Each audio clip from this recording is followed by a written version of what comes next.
Hi guys, welcome back to 𝗹𝗶𝘁𝘆 channel. நாம் இந்த வீடியோவில் என்ன விஷயத்தை பற்றி பார்க்க போகிறோம்னா டிப்ஸ் ஆஃப் குக்கிங் பற்றி தான் பார்க்க போகிறோம். அவ்வளோக்கா எனக்கு குக்கிங்லாம் எனக்கு வராது, என் ஃப்ரெண்டு தான் பண்ணுவான். சரி வாங்க வீடியோக்குள்ளே போகலாம். வீடியோக்குள்ளே போகிறதுக்கு முன்னாடி சப்ஸ்கிரைப் பண்ணுவாங்க, சப்ஸ்கிரைப் பண்ணிட்டு பாருங்கள். மறக்காமல் பெல் ஐக்கானை கிளிக் பண்ணுங்கள். அப்போ தான் நான் போடுற வீடியோ உடனுக்குடன் நோட்டிஃபிகேஷன் வரும். வாங்க வீடியோக்குள்ளே போகலாம்.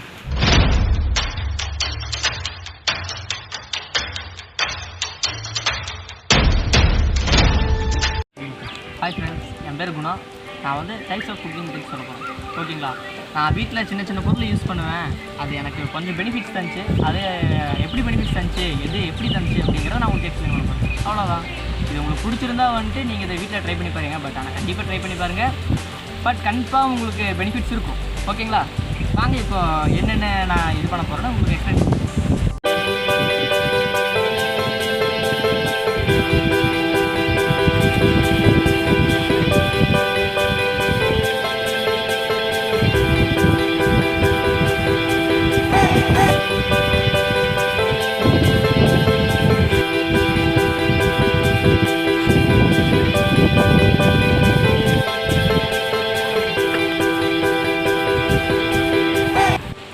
நான் ஃபஸ்ட்டு எதை பற்றி சொல்ல போகிறேன்னா கடுகு பற்றி சொல்ல போகிறேன். கடுகு வந்துட்டு மோஸ்ட்லி நம்ம தாளிக்கிற எல்லாத்துக்கும் யூஸ் பண்ணுவோம். ஆனால் நம்ம கடுகு யூஸ் பண்ணும்போது இந்த ஒரு கை அளவு தான் நம்ம கடுகு யூஸ் பண்ணுவோம். அதுக்கு மேலே யூஸ் பண்ணால் அது நீங்கள் தெரிஞ்சுக்கணும். ஓகேங்களா? அதுவும் இல்லாமல் கடுகு ஜாஸ்தியாக வேணாங்கன்னா சாப்பாடே ஒரு டிஃப்ரெண்ட்டான டேஸ்ட்டில் போகும். அதே சாப்பாடு நம்ம கடுகு லைட்டாக ஒரு அளவுக்கு நம்ம வதக்கணும்னா அந்த சாக்லேட்டோட முக்கால்வாசி டேஸ்ட் நம்ம இந்த கடுகில் இது பண்ணலாம். ஓகேங்களா? அடுத்தது நான் இதை பற்றி சொல்ல போகிறேன்னா வரமிளகா. ஓகேங்களா? வரமிளகாயை நீங்கள் என்னடா இவன் வரமிளகாய் சொல்கிறீங்கன்னு நீங்கள் தயவுசெய்து தப்பாக நினச்சிக்காதீங்க. வரமிளகாவில் வந்து ஒரு மிகப்பெரிய விஷயம் இருக்குது. நம்ம வரமிளகா எடுத்தப்போ இந்த முனையை கிள்ளி போடுறது வாஸ்தவம். ஓகேங்களா? இந்த முனையை கிள்ளி போட்டு லைட்டாக ஷேக் பண்ணிக்கோங்க. லைட்டாக ஷேக் பண்ணிட்டு இந்த முனையை கிள்ளி எரிஞ்சிருக்கு. முனையை கிள்ளி எரிஞ்சதுக்கப்புறம் உள்ளே இருக்கிற சீட்ஸ் அது வெளியே, அதாவது அந்த கொட்டையை வெளியே எடுத்துட்டிங்கன்னா அந்த கொட்டையை வந்துட்டு பசங்க சாப்பிடக்கூடாது. சரிங்களா? பொண்ணுங்க சாப்பிட்லாம், பசங்க சாப்பிடக்கூடாது. இதை நம்ம சாப்பிட்டோம்னா இப்போ இல்லை பின்னாடி வந்துட்டு ஒரு மிகப்பெரிய டேஞ்சர் வந்துட்டு பசங்க. அதனால் வந்துட்டு அதை இது வந்துட்டு நீங்கள் இன்னொரு டைம் யூஸ் பண்ணுறப்போ இதை பிச்சுக்கிட்டு நடுவில் டேர் பண்ணி யூஸ் பண்ணுங்கள். எப்போ வரமிளகாயை நடுவில் டேர் பண்ணி இதை கசக்கி நீங்கள் யூஸ் பண்ணுறதுனால அது ஒரு ரெசிபி உங்களுக்கு ஒரிஜினலாக கிடைக்கும். சரிங்களா? ரெசிபி ஒரிஜினலாக கிடைக்கிறப்போ உங்களுக்கு காரம் வந்துட்டு நீங்கள் 4 மிளகா போடுற இடத்துல ஒரு 3 மிளகா 2 மிளகா அந்த மாதிரி இருந்தால் உங்களுக்கு காரம் கொஞ்சம் ஜாஸ்தியாக கிடைக்கும். ஓகேங்களா? இது வந்துட்டு இதோட பெனிஃபிட்ஸ். ஈஸியாகவும் நம்ம யூஸ் பண்ணலாம். மூணாவதாக நம்ம என்ன சொல்ல போகிறோம்னா பச்சை மிளகா பற்றி சொல்ல போகிறோம். வரமிளகா பற்றி சொல்லிவிட்டு அப்புறம் பச்சை மிளகா சொல்லி போகிறோம். ஓகேங்களா? பச்சை மிளகாயை நம்ம எடுத்த உடனே இந்த முனையை கிள்ளி போட்டுக்கணும். ஒரு சில பேர் இந்த முனையை கிள்ள மாட்டாங்க, அதை நல்லா கவனிச்சுக்கோங்க. இந்த முனையை நம்ம கண்டிப்பாக கிள்ளி ஏறிடும். அதுவும் இல்லாமல் பச்சை மிளகா வெட்டுறப்போ எல்லோரும் மோஸ்ட்லி கத்தியில் வெட்டுவாங்க. ஆனால் பச்சை மிளகாயை கத்தியில் வெட்டும்போது அதோட ஒரிஜினல் டேஸ்ட் கிடைக்காது உங்களுக்கு. ஓகேங்களா? ஒரிஜினல் டேஸ்ட் கிடைக்கணும்னா இதை நீங்கள் கையில் பிச்சுட்டு இதை நசுக்கி யூஸ் பண்ணும்போது இதோட ஒரிஜினல் டேஸ்ட் உங்களுக்கு கிடைக்கும்.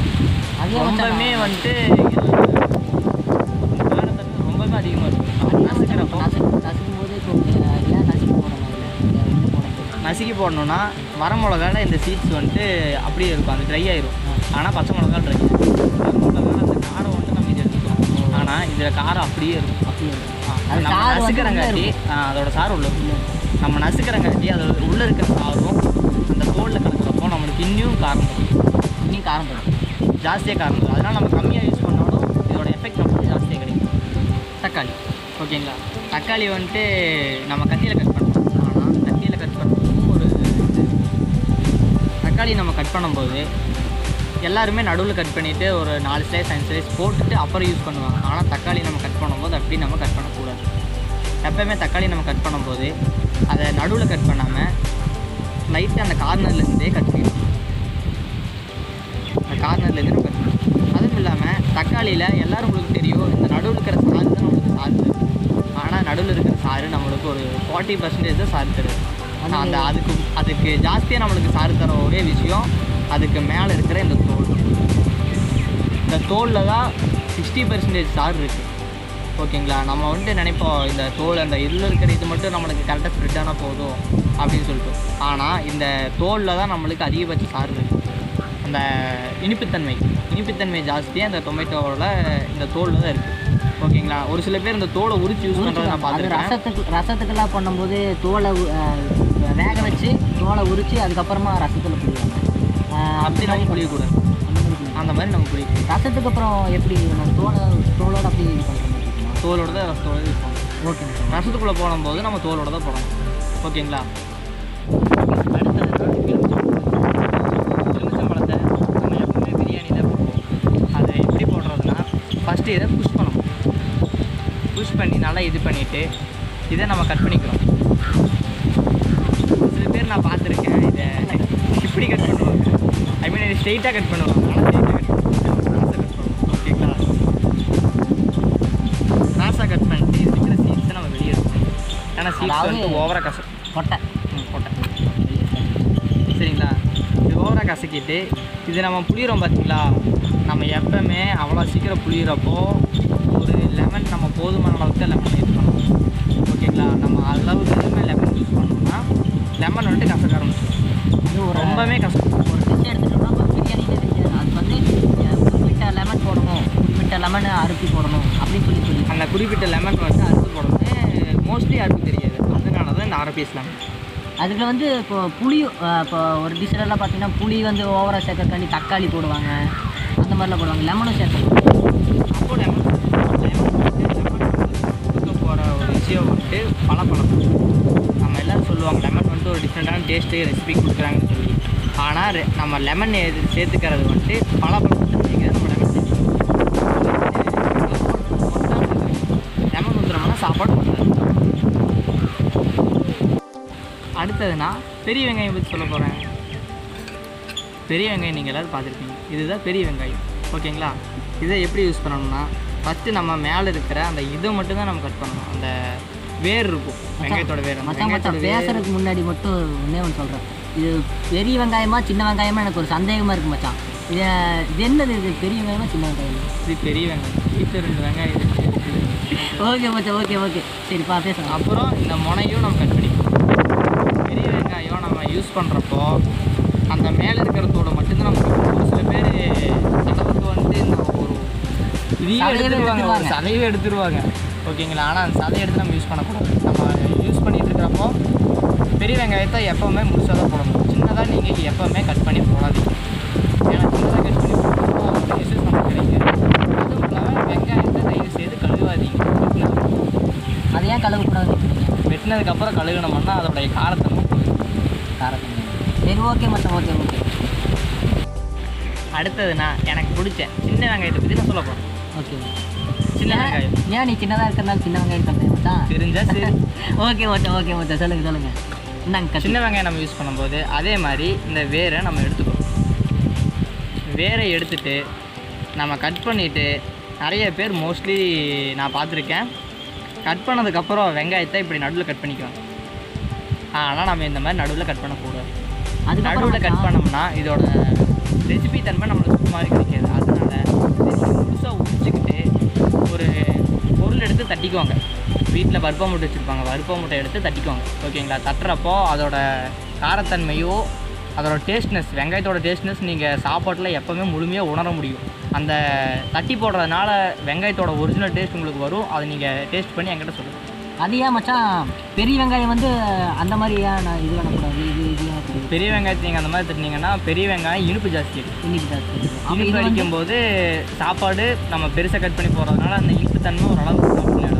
இதே சின்ன வெங்காயம்னா இனிப்புத்தன்மை ஜாஸ்தி. இனிப்புத்தன்மைங்கிறத விட அந்த காரத்தன்மை இனிப்புத்தன்மை ரெண்டு கலந்து நம்ம தட்டி போடுறதுனால சின்ன வெங்காயத்தில் இருக்கிற காரத்தன்மை ஜாஸ்தி.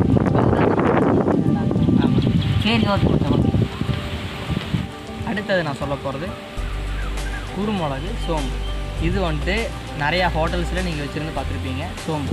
ஓகேங்களா. சோம்பு எதுக்கு யூஸ் பண்ணுறாங்கன்னா ஜீரண சக்திக்கு ரொம்பவுமே சோம்பு யூஸ் பண்ணுவாங்க. அதனால் வந்துட்டு சோம்பை யூஸ் பண்ணும்போது அதை மென்று யூஸ் பண்ணுங்கள். எப்போவுமே நீங்கள் சோம்பு சும்மா வாயில் போடலாம், அதனால் மென்று யூஸ் பண்ணுங்கள்.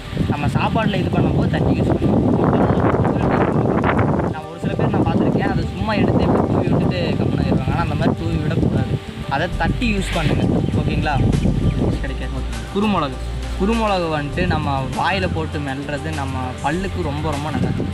ஓகேங்களா? தொண்டைக்கு நல்லது, பல்லுக்கு நல்லது. சளி பிடிச்சிருந்தால் சளி நீங்கிடும். இதில் வந்துட்டு ரொம்பவே இது இருக்குது பெனிஃபிட்ஸ். குருமிளகை நம்ம வாய்க்குள்ளே வச்சுட்டா நம்மளுக்கு இருமல் வராது. அடுத்தது இந்த கீரை வந்துட்டு அதிகமாக கிடைக்கக்கூடியது. அது மட்டும் இல்லாமல் ரொம்பவுமே சத்துள்ளது. ஓகேங்களா? முருங்கைக்கீரை வந்துட்டு எல்லாருமே நிறைய இடத்துல வளர்த்து இதில் என்ன பெனிஃபிட் இருக்குன்னு. ஆனால் முருங்கைக்கீரையில் எந்த கீரையிலையுமே இல்லாத ஒரு சத்து முருங்கைக்கீரை இருக்குது. ஓகேங்களா? முருங்கைக்கீரை சாப்பிட்டோன்னா நம்ம உடம்புக்கு ஸ்டெமினா ஜாஸ்தியாக கிடைக்கும். ரொம்பவே ஸ்டெமினா இதில் இருக்குது. முருங்கைக்கீரை யூஸ் பண்ணுறப்போ ஒரு சில பேர் நான் பார்த்துருப்பேன், இந்த காம்போடு எடுத்து போட்டு இலையை உருவி இந்த கார்னரில் இருக்கிறது எல்லாம் கிள்ளி போட்டுருவாங்க. ஆனால் அப்படி யூஸ் பண்ணாதீங்க. இலையை உருவிட்டு அதை கட் ஆகிடுச்சுன்னா அப்படியே போட்டுட்டு அப்படி யூஸ் பண்ணி பழகுங்க. ஓகேங்களா? கட்டியை வச்சு இதை கட் பண்ணாதீங்க, கையில் உருவி போட்டு யூஸ் பண்ணுங்கள். அப்போ தான் இதோட பெனிஃபிட் ஜாஸ்தி. இதோட ரெசிபியும் ஒரிஜினலாக கிடைக்கும். அடுத்தது நம்ம எப்போவுமே யூஸ் பண்ணுற கருவேப்பிலை தழை, கொத்தமல்லி தழை. ஓகேங்களா? கொத்தமல்லி தழை நான் நிறைய பேர் யூஸ் பண்ணுறது பார்த்துருக்கேன். இந்த கார்னரில் கிள்ளி போட்டுருவோம். ஆனால் நம்ம கார்னரில் கிள்ளி போடக்கூடாது. ஓகேங்களா? அதோட பேரை மட்டும்தான் நீங்கள் கிள்ளி போடணுமே தவிர்த்து கொத்தமல்லி தலையை அப்படியே தான் போடணும். அப்போ தான் அதோட டேஸ்ட் நமக்கு கிடைக்கும். கருவேப்பிலை நான் மோஸ்ட்லி பார்த்துருக்கேன். கருவேப்பிலை கண்ணுக்கு நல்லது, தலைமுடிக்கு நல்லது. ஓகேங்களா? தலை யூஸ் பண்ணும்போது கருவேப்பிலையை கையில் எப்படி கிள்ளிக்கும், அந்த ரெண்டை கிள்ளி யூஸ் பண்ணிங்கன்னா அதோட ஒரிஜினல் டேஸ்ட் உங்களுக்கு கண்டிப்பாக கிடைக்கும். அது நீங்கள் ஃபீல் கூட பண்ணலாம். கருவேப்பிலையோட பெனிஃபிட் ரொம்பவே இருக்குது. அதை நீங்கள் இப்படி யூஸ் பண்ணிங்கன்னா அதோட ஃபுல் பெனிஃபிட் நீங்கள் அனுபவிக்கலாம். ஓகேங்களா? அடுத்ததுன்னா தூதுவளை பற்றி சொல்ல போகிறேன். தூதுவளை நீங்கள் சளிக்கு ரொம்பவே நல்லது. ஓகேங்களா? அடுத்தது எனக்கு ரொம்ப ரொம்ப பிடிச்ச பிரண்டையை பற்றி நான் சொல்ல போகிறேன். ஓகேங்களா? பிரண்டை வந்துட்டு நம்ம உடம்புல பசி ஏற்படுத்தக்கூடிய ஒரு கீரை. ஓகேங்களா? அடுத்ததுன்னா வல்லாரைக்கீரையை பற்றி சொல்கிறேன். ஓகேங்களா? வல்லாரைக்கீரை மூளைக்கு ரொம்பவே நல்லது. ஓகேங்களா? அடுத்தது கற்பூரவல்லியை வந்துட்டு ஃபேஸுக்கு யூஸ் பண்ணலாம். இதை ஆவியில் கொதிக்க வச்சு நீங்கள் மோர்ந்தீங்கன்னா சளி நீங்கும். நீங்கள் இதை வந்துட்டு வீட்டில் வைக்கிறங்காட்டி வீட்டில் அவ்வளோ சீக்கிரம் பூச்சி புழு எதுவும் வராது இதோட ஸ்மெல்லுக்கு. பண்ணுங்கள், ஷேர் பண்ணுங்கள், சப்ஸ்கிரைப் பண்ணுங்கள், பெல் ஐகானை கிளிக் பண்ணுங்கள், கமெண்ட் பண்ண மறந்துடாதீங்க. கமெண்ட் பண்ணிடுங்க. அப்புறம் இனி வரக்கூட வீடியோ வந்து எந்த மாதிரி வீடியோ போடலாம் அப்படின்னு சொல்லிட்டு உங்களுக்கு ஒரு கருத்து இருக்கும் பார்த்தீங்களா? அதை நீங்கள் கமெண்ட் பாக்ஸில் கமெண்ட் பண்ணுங்கள். என்ன காய்ஸ்? கண்டிப்பாக அப்புறம் இன்னொரு விஷயத்தை மறந்துட்டேன். சார்ஜ் மத்தா அவர் பேர் மத்தா சுடர் மேடி. அவரை ரொம்ப மிஸ் பண்ணுறோம். இந்த வீடியோலேயே வருவான் அப்படின்னு நினச்சா அவன் வந்துட்டு ஊரில் இருக்கிறதுனால வர முடியாது. அதனால் அவன் ரொம்ப மிஸ் பண்ணுறோம். அடுத்த வீடியோவில் வரக்கூடிய வீடியோவில் அவனை சந்திப்பீங்க, பார்ப்பீங்க. Okay guys, thank you guys.